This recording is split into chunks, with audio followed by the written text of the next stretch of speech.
Hi friends, welcome to சிமாரசி.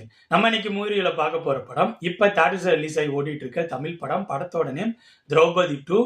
ஆக்சுவலாக 2020 Draupadi first part release ஆனிச்சு. அந்த படத்தை மோகன்ஜி தான் டைரக்ட் பண்ணியிருந்தாரு. அந்த படம் ரிலீஸ் ஆன டைமில் பயங்கரமான சர்ச்சைகள்லாம் கிளப்பினுச்சு. அந்த படத்தோட கிட்டத்தட்ட ஸ்பிரிச்சுவல் சீக்வல் மாதிரி தான் திரௌபதி 2 இந்த படத்தை டைரக்டர் மோகன்ஜி டைரக்ட் பண்ணி ரிலீஸ் பண்ணியிருக்காரு. இந்த படத்தோட ஸ்டோரி என்ன, இந்த படம் எப்படி இருந்துச்சு அப்படிங்கிறத பார்க்கறதுக்கு முன்னாடி இந்த வீடியோ ஃபுல்லாக பாருங்க. பிடிச்சிருந்தா லைக் பண்ணுங்க, கமெண்ட் பண்ணுங்க, அப்படியே என்னோட சேனலை சப்ஸ்கிரைப் பண்ணுங்க.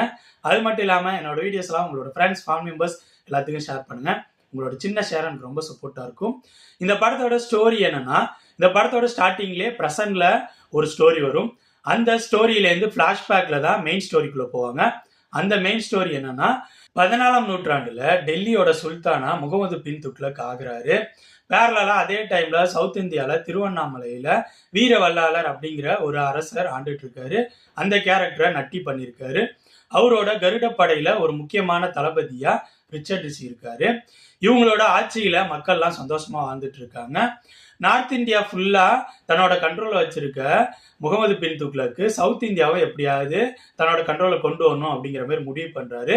அதுக்கான வேலைகளை செய்ய ஆரம்பிக்கிறாரு. சவுத் இந்தியா நோக்கி தன்னோட படைகளை அனுப்புறாரு. அடக்குமுறையை கையாண்டு மக்களை கொடுமைப்படுத்த ஆரம்பிக்கிறாரு. இதை சகிக்க முடியாத நட்டியும் ரிச்சர்ட் ரிஷியும் முகமது பின் துக்ளக்க எப்படியாவது ஸ்டாப் பண்ணும் அப்படின்னு சொல்லி அவரை எதிர்த்து போர் புரிய ஆரம்பிக்கிறாங்க.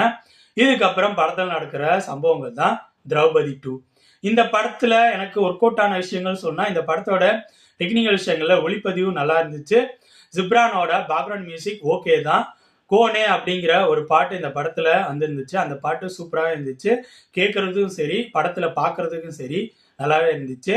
எடிட்டிங் படத்தோட ஃப்ளோக்கு சப்போர்ட்டாக இருந்துச்சு. பட் எடிட்டிங்ல ஒரு பிரச்சனை இருக்கு. அதே மாரி தான் இந்த படத்தோட ப்ரொடக்ஷன் டிசைன் ஒர்க்லேயும் ஒரு சின்ன பிரச்சனை இருக்கு. அது என்ன அப்படிங்கிறத நான் பின்னாடி எக்ஸ்பிளைன் பண்றேன். அடுத்ததான் இந்த படத்தில் நடிச்சவங்களோட பர்ஃபார்மன்ஸ் பத்தி சொல்லணும்னா, நட்டி அந்த ராஜா கேரக்டரை நல்லா தான் பர்ஃபார்ம் பண்ணியிருக்காரு. ரிச்சர்ட் ரிஷி அவரோட பர்ஃபார்மன்ஸ் ஓகே தான்.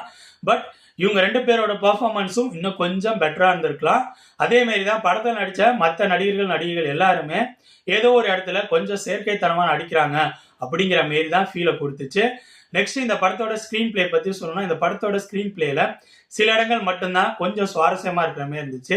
அதை தாண்டி ஃபர்ஸ்ட் ஹாஃப் செகண்ட் ஹாஃப் ரெண்டுலையுமே நிறைய இடங்கள் படம் ஸ்லோவா போயிட்டு இருக்க மாதிரி இருந்துச்சு. படத்துல அதிகப்படியா கான்வர்சேஷன்ஸ் இருக்கிற மாதிரியே ஃபீல் ஆனிச்சு. அதை தாண்டி படத்துல போர் அப்படிங்கிற மாரி இவங்க காட்டுற விஷயங்கள்லாம் அந்த லெவல் எஃபெக்டிவா இல்லை. அந்த படத்துல வர விஎஃப்எக்ஸும் சுமாராக தான் இருந்துச்சு. விஎஃப்எக்ஸை தாண்டி ப்ரொடக்ஷன் டிசைன் ஒர்க்ல இவங்க பண்ணியிருந்த விஷயங்களும் இன்னும் கொஞ்சம் நல்லா பண்ணியிருக்கலாம் அப்படிங்கிற மாதிரி தான் தோணுச்சு. மேபி பட்ஜெட் கன்ஸ்ட்ரெயினா இருக்கலாம். அடுத்ததான் இந்த படத்துல எந்த கேரக்டரையும் இவங்க ஸ்ட்ராங்கா டிசைன் பண்ணவே இல்லை. எல்லா கேரக்டர்ஸும் வீக்கா இருக்கிற மாதிரி தான் இருந்துச்சு. ஏன் நட்டி கேரக்டர், ஹீரோவோட கேரக்டர், ஹீரோயினோட கேரக்டர்னு எல்லா கேரக்டரும் வீக்கா தான் டிசைன் பண்ணியிருக்காரு. நெக்ஸ்ட் இந்த படத்தோட டைரக்டர் பேப்பர்ல ரைட்டிங்ல இருந்ததை சீன்ஸா கன்வெர்ட் பண்ணி ப்ரெசென்ட் பண்றதுல டோட்டலா கோட்டை விட்டுருக்காரு. சீன்ஸா பாக்குறப்ப எல்லாத்திலையும் ஒரு இம்மெச்சூரிட்டி இருக்கிற மாதிரி தான் எனக்கு ஃபீலை கொடுத்துச்சு. இந்த மாரி நிறைய டிராபேக்ஸ் இருக்கிறதுனால படம் 2.25 மணி நேரம் போறப்ப எப்பா என்னடா படம் இவ்வளவு நேரம் போகுது அப்படிங்கிற மாதிரி ஃபீலை கொடுக்குது.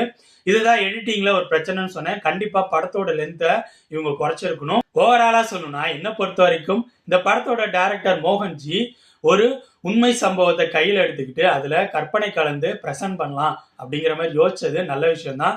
அந்த ஸ்டோரி அவுட்லைன் நல்லா தான் இருந்துச்சு. பட் அதை ஸ்கிரீன் பிளேயா கன்வெர்ட் பண்ண இடத்துல தான் இந்த டீம் கோட்டை விட்டுட்டாங்க. ப்ரெசென்ட் பண்ணதுல ஓவராலா ஒரு இம்மெச்சூரிட்டி இருக்கிற மாதிரி தான் தெரிஞ்சிச்சு. ஆக்டர்ஸோட பர்ஃபார்மன்ஸும் அந்த அளவு பெட்டரா இல்லை. ஸ்கிரீன் பிளேயும் அந்த அளவு சுவாரஸ்யமா இல்லை. ஆன் பேப்பர்ல இவங்க ரைட்டிங்ல எழுதின விஷயங்களை சீன்ஸா கன்வெர்ட் பண்ணதுலே இந்த டீம் கொஞ்சம் தடுமாறி இருக்க மாதிரி தான் எனக்கு ஃபீல் ஆகுது. இந்த படம் என்னை பொறுத்த வரைக்கும் ரொம்பவே சுமாரான படம். ஸோ இந்த படம் இப்போ தேட்டர்ஸ் ரிலீஸ் ஆகி ஓடிட்டு இருக்கு. என்னோட ரிவ்யூ பேஸ் பண்ணி முடிவு பண்ணிக்காங்க இந்த படத்தை பார்க்கலாமா வேணாமான்னு. ஓகே ஃப்ரெண்ட்ஸ், இந்த வீடியோ உங்களுக்கு பிடிச்சிருக்கும்னு நினைக்கிறேன். தேங்க்ஸ் ஃபார் வாட்சிங். இந்த வீடியோ பிடிச்சிருந்தா லைக் பண்ணுங்கள், கமெண்ட் பண்ணுங்கள், ஷேர் பண்ணுங்கள். அப்படியே சினிமா ரசிகன் சேனலை சப்ஸ்கிரைப் பண்ணுங்கள். கூடவே பக்கத்தில் இருக்க பெல் ஐக்கானையும் கிளிக் பண்ணுங்கள். அப்போ தான் நம்ம போடுற வீடியோஸ் உடனுக்குடன் உங்களுக்கு வந்து சேரும். தேங்க்யூ.